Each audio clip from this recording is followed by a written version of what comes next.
나와 있기 때문에 하나님의 섭리에 대해서 우리가 함께 말씀을 나누길 원합니다. 고난과 또 섭리라는 제목을 가지고 오늘도 말씀 나누길 원합니다.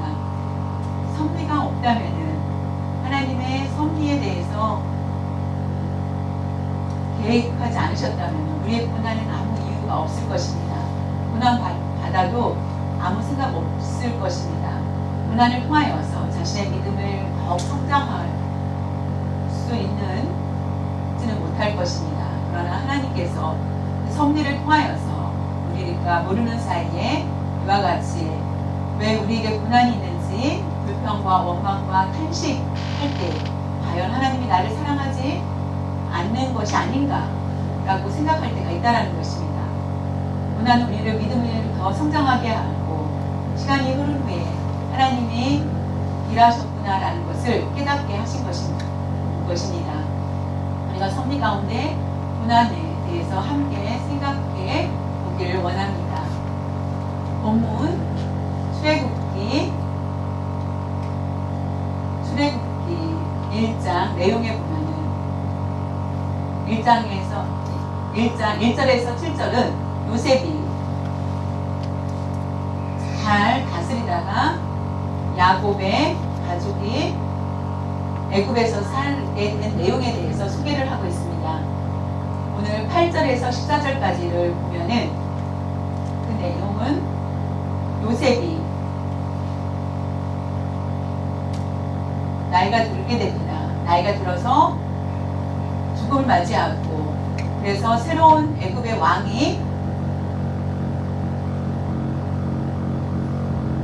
왕을 통하여서 애굽 사람들이 자유롭지 못한 그런 노예의 삶을 사는 힘든 구역을 해야 되는 그런 내용들이 있고 그리고 이스라엘 사람들의 많이 태어나지 않도록 하는 그런 것을 보게 됩니다. 그 다음에 마지막 절까지를 보면은 이스라엘 사람들을 모두 죽이려고 그리고 강에 아이를 버리는 그런 내용들이 나와 있습니다. 이스라엘 자손들이 어려운 가운데 고난이 있는 가운데도 번성하는 것을 보게 됩니다. 그런 아주 어려운 가운데서도 두 배로 자녀들을 낳고 그 고통 가운데 두 배로 번성을 하자. 애국 사람들이 더 어떻게 하면은 그들을 줄일까 하는 내용들이 나와 있습니다.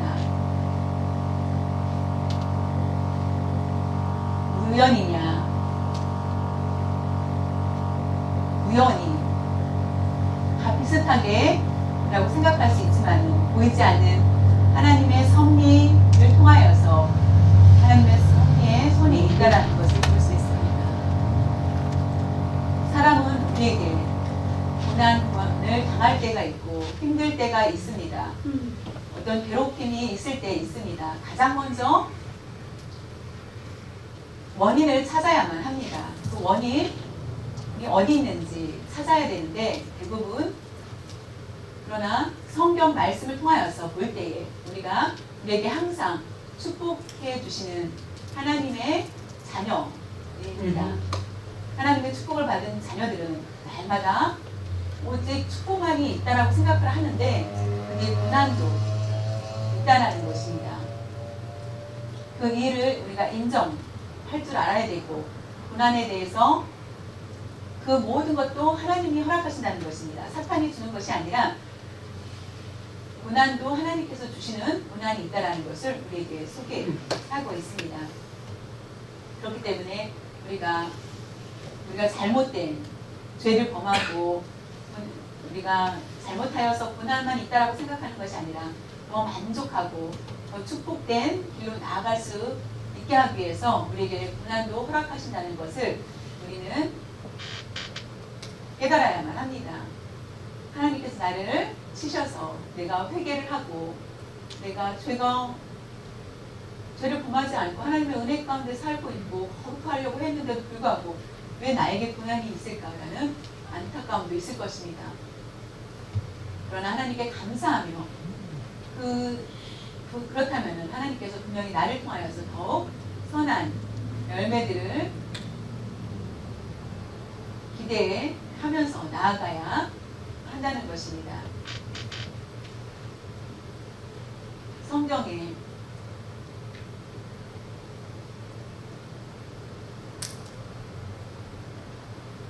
이유 없는 고난들이 너무나 많이 있다라는 것을 보게 됩니다. 하나님의 백성들 중에서 그 중에 욥 같은 경우에는 우리가 너무나 잘 아는 것처럼 너무 잘 생각해 보십시오. 욥이 하나님의 그래서 앞으로 사탄이 와서 너에게 시험이 있을 거야. 욥에게 미리 하나님이 말씀하지 않으셨습니다. 욥은 너무나 충성스럽고 하나님을 섬기는 자였기 때문에 시험을 사탄에게 허락을 한 후에 앞으로 시험이 올 거니까 잘 준비를 하라라고 얘기하지 않습니다. 10명의 자녀가 죽고 눈 깜짝할 사이에 모든 것을 잃게 되고 그 욥의 마음은 어떻습니까? 그 마음에 죄가 있기 때문에 그런 것이 아니었고 항상 오히려 자녀들을 위해서 혹시 10자녀가 죄를 범하지 않을까 하여서 하나님의 영광을 가리지는 않을까 하여서 자녀들을 위해서 매일매일 예배를 드리는 그런 모습을 보게 됩니다. 욥기 1장 5절에 보면은 자녀들이 차례대로 잔치를 끝내면 욥이 그들을 불러다가 성결하게 하되 아침에 일어나서 그들의 명수대로 번제를 드렸으니 이는 욥이 말하기를 혹시 내 아들들이 죄를 범하여 마음으로 하나님을 욕되게 하였을까 함이라. 욥의 행위가 항상 이러하였더라. 우리는 기억해야 됩니다. 이 말씀을 특별히 하나님을 섬기는 백성들 우리들입니다. 자녀를 위해서 신경 써야 될 일 중에 다른 것이 아니라 우리가 아는 것처럼 매주 헌금을 하고 저희도 매주 자녀들을 위해서 감사헌금을 매일매일 해야 되는데 매일매일 할 수가 없기 때문에 주일날 헌금을 합니다. 감사헌금을. 그 왜 할까요? 공부를 잘하게 해달라고 하지 않습니다. 앞으로 부자가 되게 해달라고 않습니다. 오직 하나님의 도구로 하나님의 평생 함께하는 자녀들이 되게 해달라고만 하는 것입니다. 세상 죄악 가운데서 세상의 유혹에 물들지 않고 살 수 있도록 해달라고 합니다. 우리 자녀들 넘어질 때 있고 실수할 때 있고 잘못할 때 많이 있습니다. 그러나 하나님 앞에 하나님을 경배할 수 있도록 오직 그 마음 가지고 감사의 기도를 드립니다. 하나님이 외면할 수 없고 하나님을 가까이 할 수 있는 축복이 있기를 원합니다. 하나님이 책임져 주기를 원하는 마음이 있습니다. 다른 욕심으로 하지 않습니다. 나를 위해서 하는 것이 아니라 오직 하나님을 위해서 항상 욥이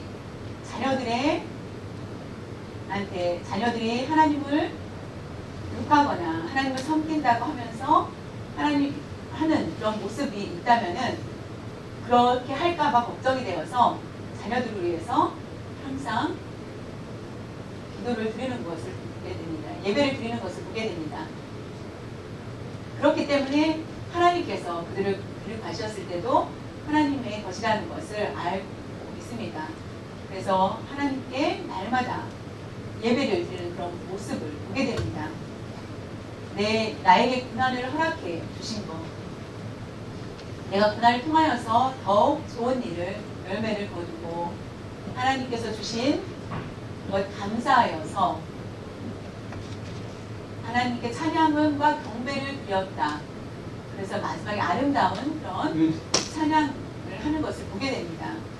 우리는 자녀들을 위해서 무엇을 기도를 합니까? 하나님 영광을 위해서 잘 쓰임을 받게 해달라고 기도를 해야 합니다.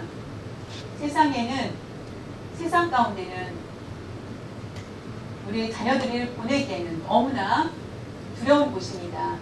죄악이 가득한 곳, 하나님을 거역하는 곳에 자녀들이 그 안에서 산다는 것은 참 의아한 것입니다. 부모 옆에 있다면은 안심이 되겠지만은 그렇게 계속 살 수는 없습니다. 우리가 언제나 기도하는 그런 삶이 있어야 됩니다. 욥이 기도하여 결국은 그렇게 하나님께 열심히 예배드렸지만은 자녀들과 재산 모든 것들을 잃게 됩니다.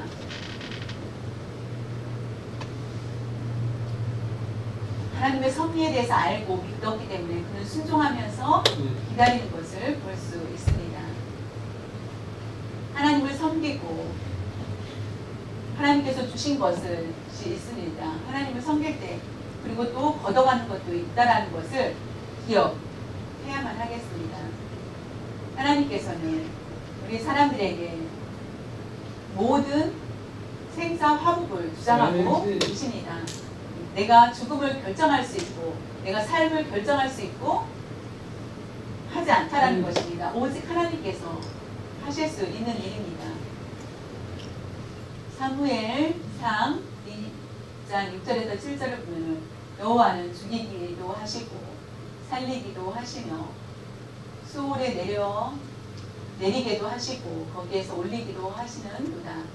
여호와는 가난하게도 하시고 부하게도 하시며 낮추시기도 하시고 높이기도 하시는도다. 사무엘 선지자 엄마 한나의 고백입니다.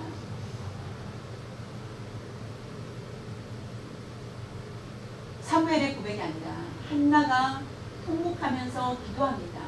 내가 임신이 안 된 것도 하나님이 능력이라는 것을 압니다. 권한이라는 것을 압니다.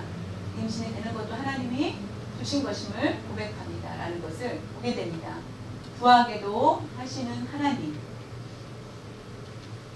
우리가 부하다는 것은 스스로 부자라고 생각할 수 있지만은 하나님께서 허락하여 주셨기 때문에 부자가 나는 가난하기 싫다 하였을 때 막으려고 할지라도 가난하게 된다는 것입니다. 많이 버는 거 좋습니다. 잘 먹고 자녀들 잘 먹이고 하는 거 좋지만은 하나님을 경외하는 마음이 있어야 됩니다. 하나님을 경외하지 않는다면은 이제 하나님의 섭리를 우리는 깨닫지 못하게 됩니다. 하나님을 섬기지 못한다면은 죄인입니다. 죄를 품은 자입니다. 나쁜 습관 가지고 사는 사람은 하나님을 경외하고자 하는 마음이 없게 됩니다. 그렇다면 앞으로 그 앞뒤를 알 수가 없습니다. 그리고 이 말씀을 이해를 한다면 그리스도인이 고난을 당할 수 있고 절망 가운데 있을 수 있지만은 그러나 절망하지 말라. 고난을 준 것은 진멸하고 멸하기 위해서 준 것이 아니라 너에게 소망을 주기 위한 것이다. 오히려 찬양과 감사의 고백을 하라라고 말씀하고 계십니다. 하나님께서 고난을 통하여서 내 교만한 모습들을 끊게 하여 주시고 하나님의 입술로 감사하지 못했던 내가 하나님께 감사하게 되고 경배와 찬양을 하게 됩니다. 본문에 보면은 그 본문 환경을 보면은 너무나 중요한 것을 보게 됩니다. 야곱의 가족이 애굽에서 살게 됩니다. 같은 동족이 아닙니다. 요셉을 통하여서 총비된 아들의 요셉을 통하여서 요셉이 아니면 애굽 사람들의 입장에서는 우리는 다 망할 수밖에 없는데 요셉의 정치를 너무나 잘 알았기 때문에 자연히 요셉의 가족이 오는 것을 모두 환영합니다. 그래서 70명이 애굽에 와서 살게 됩니다. 그것이 우연이라고 볼 수 없습니다. 하나님께서 섭리하셔서 하나님의 계획과 뜻이 분명히 잘 드러나는 것을 보게 됩니다. 위해서 내가 미리 아무 실수 없도록 정확하게 섭리하시는 것을 보게 됩니다. 70명이 야곱의 가족이 가나안 땅에 유목민으로 그냥 산다면은 한 곳에 정착하는 것이 아니라 계속 이동을 하게 됩니다. 유목민의 생활. 지금 몽골이 그렇습니다. 몽골에 가면은 땅이 넓습니다. 그들은 부자가 아니고 아주 가난한 그런 생활을 합니다. 왜냐하면은 이동 생활을 하기 때문에 많은 자녀들을 낳지를 못합니다. 왜냐하면 자녀를 낳을 때 그 천벌에 가서 다른 곳에 이동을 계속 해야 되는데 그래서 한 명, 두 명 낳게 됩니다. 그 야곱의 가족 70명 가나안에 살 때는 그들이 먹을 거와 유목민으로서의 삶에서 일할 수 있는 거와 여러 가지가 맞지 않았습니다. 하나님께서 앞으로를 생각을 하셔서 애굽에서 가나안에서 애굽으로 옮겨 계십니다. 애굽의 고센 땅에 삽니다. 거기는 강과 도시를 떠나서 쉽게 열매를 거둘 수 있고 동물들도 많이 먹을 수 있는 풀이 있습니다. 그래서 많은 열매를 1년에 한 번이 아니라 여러 번 열매를 거둘 수 있을 정도로 아주 기름이 좋은 땅입니다. 그래서 거기서 자녀들을 많이 낳게 됩니다. 그것은 모두 하나님의 계획이 그곳에 있는 것을 보게 됩니다. 야곱의 가족 70명이 와서 임시 여기서 살다가 임시라고 생각하였는데 나중에는 그곳에서 정착을 하여서 살게 됩니다. 350년 동안 그곳에서 낳고 하여서 아이부터 노인까지 약 200만이 넘는 자녀들로 번성하게 됩니다. 애국 사람들보다 더 많은 이스라엘 사람들이 한국으로 말하면 20억과 같습니다. 20억이라는 숫자. 애국 왕이 봤을 때는 앞으로 반역을 하여서 이스라엘이 우리 애국을 치지 않을까라고 하여서 자연히 안 되겠다 싶어서 결국은 노예로 그들을 노역을 시작을 하게 됩니다. 350년이라는 시간이 흐른 후에 모세가 태어납니다. 왕궁에서 40년 있다가 미디안 광야에서 40년 있다가 그 430년 딱 됐을 때에 출애굽을 하게 됩니다. 여러분, 야곱의 가족 70명이 애굽에 왔다가 200만으로 늘은 것은 하나님의 섭리가 있다는 것입니다. 우리는 한국 사람입니다. 한국에서 살았는데 갑자기 미국에서 살게 되었습니다. 왜 미국에서 살았는지 부부가 의논해서 왔을지 모르지만 이 모든 것이 하나님의 섭리라는 것입니다. 미국에 살다가 한국에 돌아갈 수도 있습니다. 우리가 집 플로튼에 살고 있습니다. 부에나팍 아니면은 하시엔다 아니면 NIM 어디로 또 이사도 할 수 있습니다. 그 모든 것들이 하나님의 계획 안에 있다라는 것. 환경까지도 모두 개입하여 주신다는 것입니다. 하나님께서 우리에게 소개해 주고 있습니다.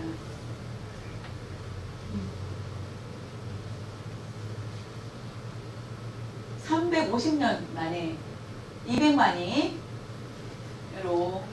늘고 그 환경이 또한 그러자 바뀝니다.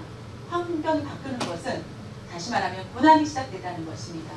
그 전에는 기쁘게 목축을 하면서 농사를 지으면서 모두 기쁘게 살았는데 갑자기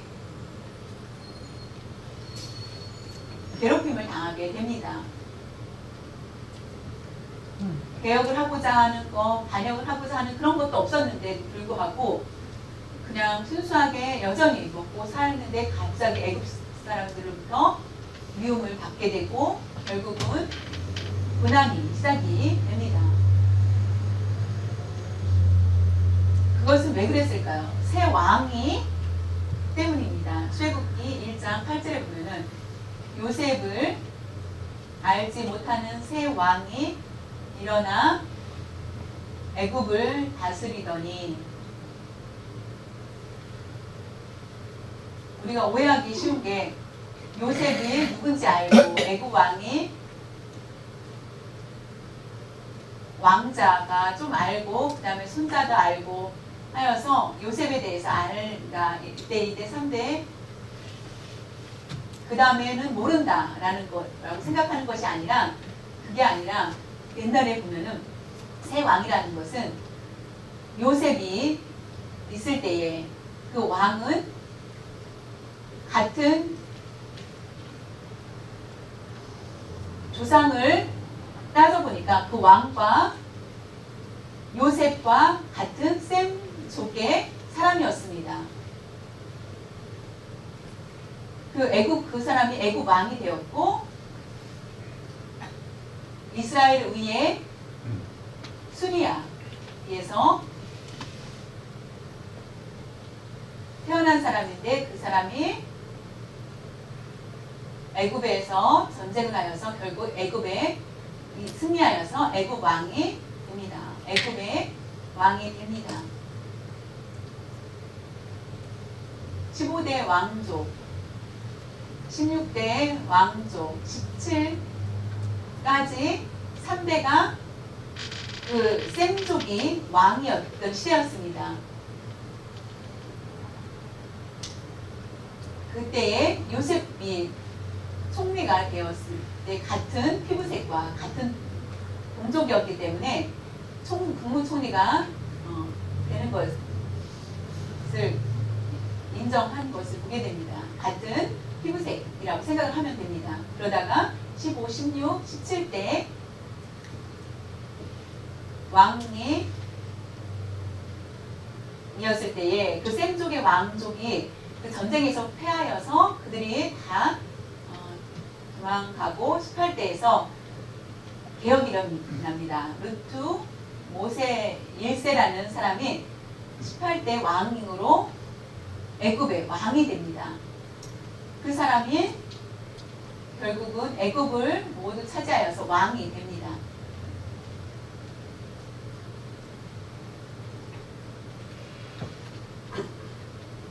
그래서 옛날의 모습대로 다시 애굽이 자신의 나라로 만들게 됩니다. 그래서 이스라엘 사람, 낯선 그 사람들을 그 15, 16, 17때는 이스라엘 사람들을 아주 따뜻하게 대해주고, 우리가 다른 나라 사람, 흑인이라든가 아프리카 사람을 모두 이렇게 잘 대하는 것처럼 그렇게 하였지만은 18대 왕후는 그와 같이 하지 않았습니다. 순수한 자기 나라 사람들만 나라를 다스리고 싶었는데 자연히 이스라엘 사람들을 보자 우애로 삼게 되었고 그들을 무시하게 됩니다. 그리고 너무나 많은 사람이 늘어나자 자연히 아이를 낳지 못하게 노역을 하여서 많은 일을 하여서 피곤하게 만들어서 잠을 못 자게 하여서 자녀들을 낳지 못하게 하여서 더 흙을 빚고 성을 돌을 쌓게 하고 하는 그런 일들을 합니다. 그런데도 불구하고 이스라엘 사람들은 계속 더 많은 자녀들을 낳게 됩니다. 그래서 그때부터 이스라엘 사람들은 고난이 시작됩니다. 일제강점 시대 때에 한국 사람들이 고난을 당하는 것처럼 똑같이 고난의 시작이 됩니다. 그렇기 때문에 출애굽기 1장 10절에 보면은 그러나 학대를 받을수록 더욱 번성하여 퍼져나가니 애굽 사람이 이스라엘 자손으로 말미암아 근심하여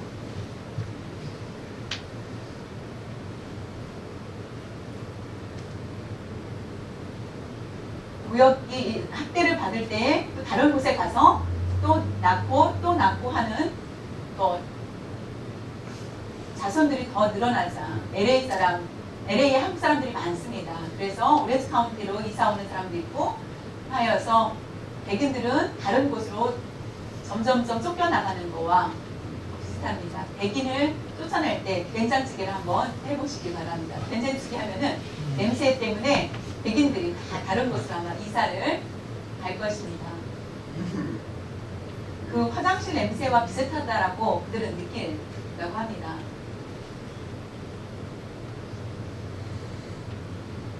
애굽에서 많은 고난이 있는데도 불구하고 그들의 자손이 늘어나자 학대라는 것은 힘든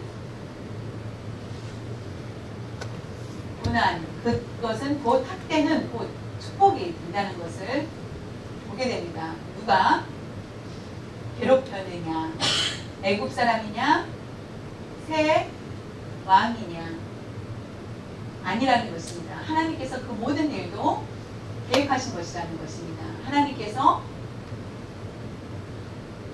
아브라함을 사랑하시고 아브라함에게 복을 내리신다고 했는데 이와 같이 괴롭히게 하신 이유는 결국은 애굽을 떠나게 하기 위한 하나님의 계획이었습니다.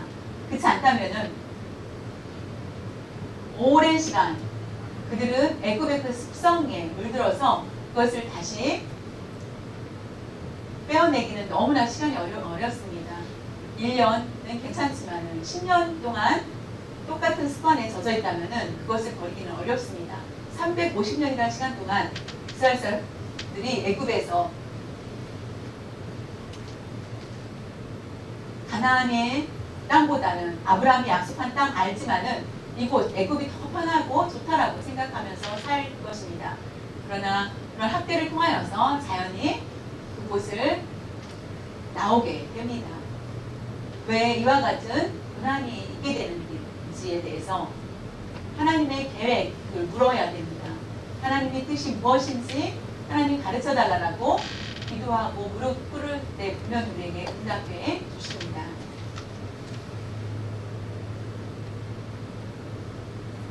왜 우리 때때로 부자로 살다가 가난할 때 있고 반대로 가난하게 살다가 갑자기 부자가 될 때가 또 있습니다. 잘 살다가 갑자기 힘들 때 있습니다. 힘들다 갑자기 편안할 때 있습니다. 때때에 따라서 환경이 모든 것들이 하나님께서 주신다는 것을 보게 됩니다. 우리가 힘이 있다가 갑자기 연약할 수 있고 심한 병, 고칠 수 없는 병에 있을 수 있습니다. 우리가 건강할 때도 있고 모든 것이 하나님의 것입니다. 갑자기 뜻밖의 고난과 불행이 있다라고 생각할 때 오히려 하나님께 감사하며 하나님을 바라보면서 기도할 때 가장 하나님의 응답을 쉽게 받을 수 있습니다.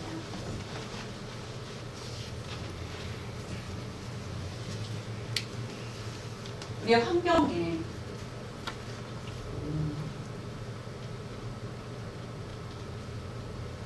자신의 힘으로 환경을 바꿀 수는 없습니다. 그것을 꼭 기억하시길 바랍니다. 환경을 바꿀 수 있는 것은 오직 하나님이시라는 것입니다. 제가 말씀드린 것처럼 애굽에서 오랜 그 습관이 애굽화 되었던 이스라엘 사람들이 그곳을 나올 수 없는 자신의 고집을 모세가 와서 그들을 가자라고 해도 아마 그들은 자신의 고집대로 가지 않았을 것입니다. 그러나 그 고통이 있었을 때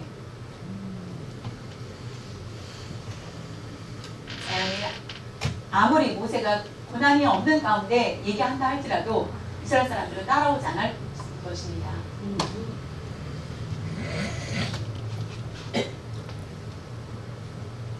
하나님께서 애굽에서 살았던 이스라엘 사람들에게 고난이 있었던 것은 보이지 않는 목적이 있었습니다.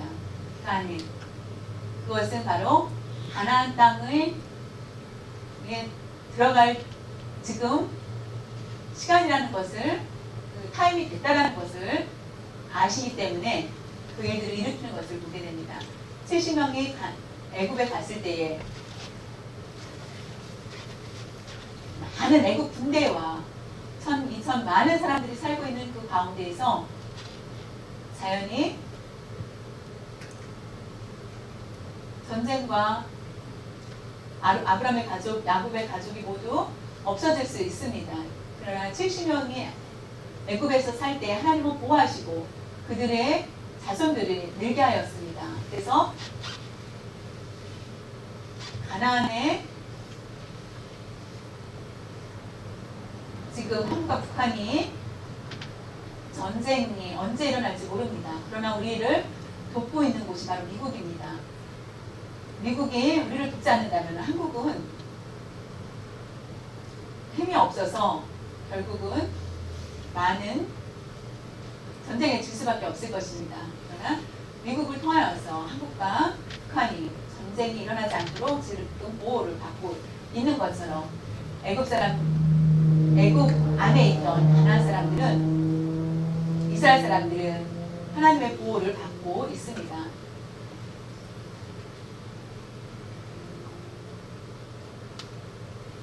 그들이 그대로 가나안에 있었다면은 전쟁으로 인하여서 모두 죽을 수밖에 없는 그런 상황이었지만은 이제는 200만이 넘기 때문에 하나님께서 그들을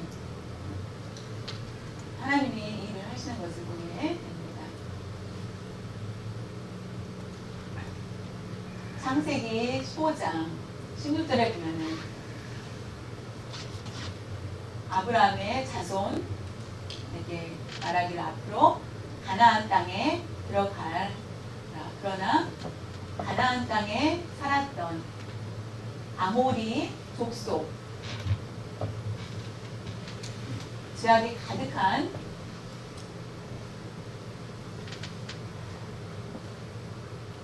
아모리 족속들이 그렇게 죄가 많지 않기 때문에 기다려라. 애굽에서 기다려라.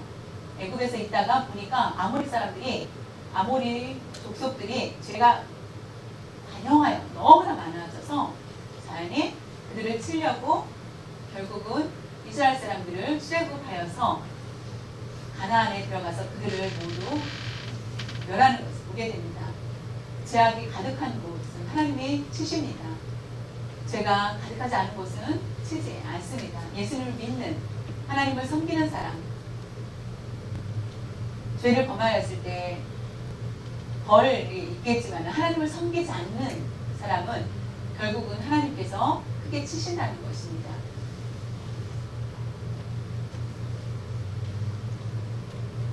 창세기 15장 16절에 보면은 아브라함에게 말씀하시기를 지금 그곳에 있기를 원하지만은 그곳에 죄가 많지 않기 때문에 그냥 둬라. 그냥 두고 그들이 죄가 많고 우상을 섬기고 사람을 죽이고 하는 그런 일들이 그때 가서 그들을 몰아낼 것이다 라는 것을 하나님의 방법이라는 것입니다. 저와 여러분이 죄를 품지 말아야 됩니다. 죄를 품은 자는 언제 하나님께서 치실지 우리의 가지고 있는 것 모두 날아갈지 모릅니다. 하나님 앞에 두려운 심판을 당할 수 있다는 것을 알고 그것을 피하기 위해서 항상 회개하고 사는 삶이 되어야 합니다.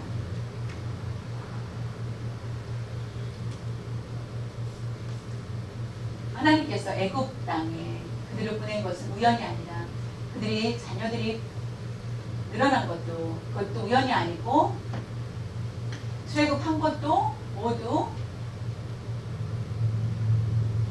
세상의 우연과 팔자를 믿지만은 기독교인들은 팔자를 믿어서는 안 됩니다. 하나님을 모독하는 일이 있고 하나님의 섭리를 거역하는 것이기 때문에 그러면 하나님을 거역하면 결국 자신만이 드러나게 됩니다. 우리가 이 고난 모든 것들이 하나님께서 우리에게 주실 축복이라는 것을 깨달을 수 있기를 바랍니다. 우리가 왜 우리의 가정에 축복이 충만하냐, 왜 우리의 각자가 건강한지, 병이 없이 건강한지, 왜 우리의 자녀들이 똑똑하고 훌륭하게 잘 하는지, 그리고 내가 일자리에서 많은 돈을 벌고 있는지, 그것은 바로 하나님의 영광을 드리기 위한 것입니다. 이 모든 것들이 하나님의 영광, 목적 그 하나라는 것입니다. 하나님께서 이스라엘 백성들 애굽에서 살았던 그들을 보면은 하나님을 섬기지 않고 하였을 때에 지금도 하나님을 섬기라라고 하는 것을 보게 됩니다. 하나님을 떠났던 그때마다 하나님께서는 나와의 관계에 대해서 정확하게 말씀해주고 계십니다. 예수 그리스도의 십자가의 사건 전에 우리는 어떻게 살았습니까? 죄를 먹고 살았습니다. 그래서 죽음에 수밖에 없는 우리들이, 어떤 것도 기대할 수 없는 우리들, 지옥에 갈 수밖에 없는 우리들이었지만은 매일 평안할 수 없고 고통 가운데, 근심 가운데 살 수밖에 없었지만은 예수님의 그 십자가의 달리심을 통하여서 보혈로 우리는 우리의 죄 모두를 씻겨 주셨습니다. 애굽에서 가나안 땅으로 옮겨주신 것처럼 우리가 이 세상에서 살다가 천국으로 하나님께서는 천국에 들어가게 하실 것입니다. 이 세상에 살 때의 모든 하나님의 섭리에 대해서 우리가 알고 고난이 있을지라도 고난도 감사하며 기쁘게 잘 극복할 수 있기를 바랍니다. 지금도 우리가 우리의 마음에 고통 가운데 있다면, 그렇다면 하나님을 바라볼 수 있기를 바랍니다. 하나님의 섭리 안에 하나님께서 무엇을 나를 위해서 준비해 주셨을까? 겸손한 마음으로 기도하며 무릎 꿇고 하나님의 응답을 기다리면서 나아갈 수 있기를 바랍니다. 우리는 기억해야 합니다. 고난이 곧 축복이라는 것을, 죄를 범하여서 징계를 맞는 거, 그거 축복입니다. 왜냐하면 우리가 새롭게 그 길로 나아가지 않고 하나님 앞에 나아갈 수 있는 기회를 주셨기 때문입니다. 고난을 통하여서 하나님께 영광 돌리고 하나님 품 안에서 함께 살 수 있는 축복이 있기를 바랍니다. 오늘 출애굽을 통하여서 그 모든 열쇠가 가나안까지 갈 수 있도록 준비하는, 시작하는 모습을 보게 됩니다. 우리가 고난이 있을수록 내가 가야 될 곳, 내가 고난이 있지만 준비하여서 내가 나아가겠다라는 마음으로 욥처럼 주신 분도 하나님이시오, 취하신 분도 하나님이시다. 내가 이곳이 아니라 다른 곳으로 옮긴다 할지라도 하나님의 섭리라는 것을 기억하시고, 고난 가운데서도 하나님의 섭리를 발견하고 알고 인내하며 모든 고난에 대해서 극복하며 참된 인생에 변화되는 그런 삶으로 나아갈 수 있기를 바랍니다.